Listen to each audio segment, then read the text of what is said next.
My name is Mark Hammons, and we are at the ITM Live booth here at Q 2015 with the Q Communications Committee, and I have the pleasure of sitting with Mike McCormick, who is now is currently the Assistant Superintendent of Verde Unified, but soon to be the Superintendent. Is that right? That is. Very excited to serve in that role. Well, let me be the first on camera to welcome you Hey, and congratulate you with that. Appreciate it. It's so great to have you guys here. You guys are in Paris, California, just a short distance away, right? That's right. Yeah, and so we're just trying to get some fresh life, and I think having a superintendent come to an event like this with all the teachers, you guys brought a whole group of teachers to this, right? We got a bevy of tech teachers with us, about 40 from our school district, so we're excited. That's great. And so as we were kind of chatting about everything, your structure in Val Verde is a little different than most structures, with technology being part of the Ed Services Department, correct, as opposed to its own standalone? Yeah, I think for a lot of years, technology has been housed in the business division of school districts, and so the IT has really served the business functions of the school district. And so about 6 years ago, we moved IT into the Education Services Division and really placed more of an instructional emphasis on our IT. And so we're really doing what we call instructional technology rather than information technology. And how has that influenced what it's done for teaching and learning in the classroom? Yeah, I think so. What we're seeing is a lot more technology initiatives actually inside the classroom. And probably like a lot of school districts, we're trying to solve an increase in communication, collaboration, critical thinking, not only from teacher and student relationship, but also student to student relationship. I think there's, kind of been a long time belief that when students produce something, it's got to be perfect on the first try. And so the concept of failure has really not been relevant in education. Failure's not an option. We just can't have it. That's true. That's true. And so we're teaching students to, persevere, and using the Web 2.0 tools, like Google Apps for Education. Kids are collaborating on assignments, and that's been really good. And it really, I think, speaks well to the ability of not the teacher being the sole recipient of the produced work, where I can now collaborate and kind of bounce ideas off of a colleague, in the student environment.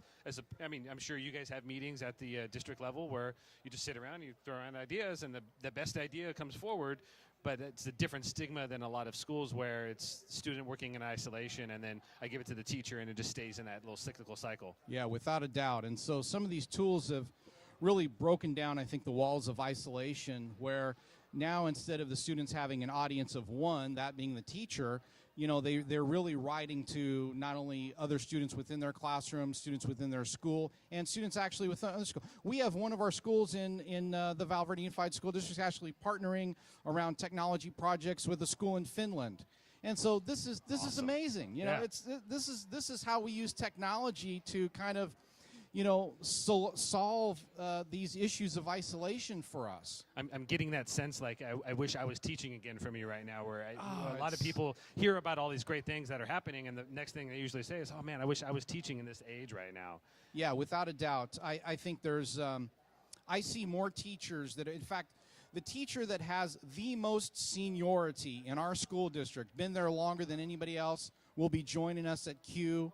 And he is energized, and this whole implementation of technology and what it's allowing teachers and students to experience in the classroom is transformative and really exciting. That's so cool. Now, you guys also partner with some agencies to really kind of help bring that not make tech such a negative stigma of some person behind behind an internet console or behind a computer, or the man behind the curtain. You guys are really kind of partnering with some different agencies to really bring that to life, so it adds some fresh perspective from both sides, from the teacher perspective as well as the agencies, correct? Yeah, without a doubt. Some of the folks that we're partnering with is Splash Top, and what they've really allowed us to do is kind of what I call untether the teacher, so that they're able to maneuver around the classroom, and whatever they're doing on their tablet or their iPad is projected up to the computer screen for all the students to see in the classroom.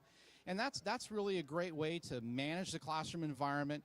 And not only that, with some of their products now, whatever is on the teacher screen is also on the student screens. And so students are getting that intimate look at what's happening on the screen, not only in their personal screen, but also what's happening in the front of the classroom. And so that's been a great way for our students and teachers to interact with each other in a way that they hadn't been able to in the past. So I think that's one. We're also working with Guru Learning. Great stuff there. That's a great stuff. And I told the CEO of that company and the founder, I said, look, I had a vision 4 years ago to be able to create units of study, learning collections, be able to house those somewhere on the internet that was accessible by any device, 24/7, 365 for our teachers. You know, a lot of times in the past, teachers would build curriculum. It would go in those 3-inch binders. Oh, yeah. They'd stick it on the shelf, and it'd never be touched again. I mean, Guru Learning transforms that into usable material that students and teachers can access anytime, anywhere. So are you telling me you predicted the future? Sometimes you're lucky. It doesn't say Nostradamus here. It says R is your middle initial. It doesn't say No, it's, you know what? You look for these things that you're trying to solve. That was a challenge that was before us. I had tried to solve. I was watching YouTube videos. I taught myself how to build a website. Yeah. And then I met Guru Learning, and I said, oh, my goodness, this is it. Yeah. I need to stop product, on my own and just say, here's the solution. I think it's really great that you speak to not only, just telling or prophesizing that this is what needs to happen, but you're also doing it. You're saying you were actively involved in the creation of these different elements, which I think speaks really well to a leader in your capacity, even as an assistant sup, but even more so as a superintendent, where there's a lot of times that disconnect between what happens at the district level and what is expected at the teacher level. But I think that seems to be happening in kind of this cohesive environment. Yeah, which is without really a great. doubt. I mean, we've had a goal in our district to visit our 850 classrooms every year.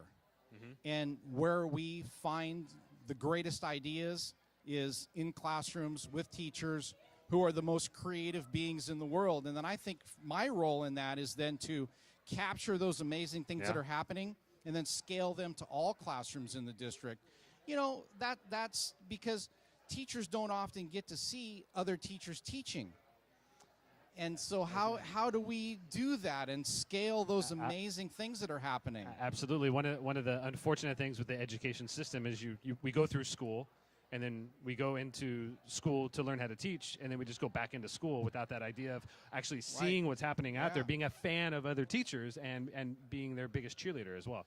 And some of the fantastic, I want to say it was 5 years ago, we ran into a document camera here called HoverCam. Yeah. And now every classroom teacher in our district has a HoverCam.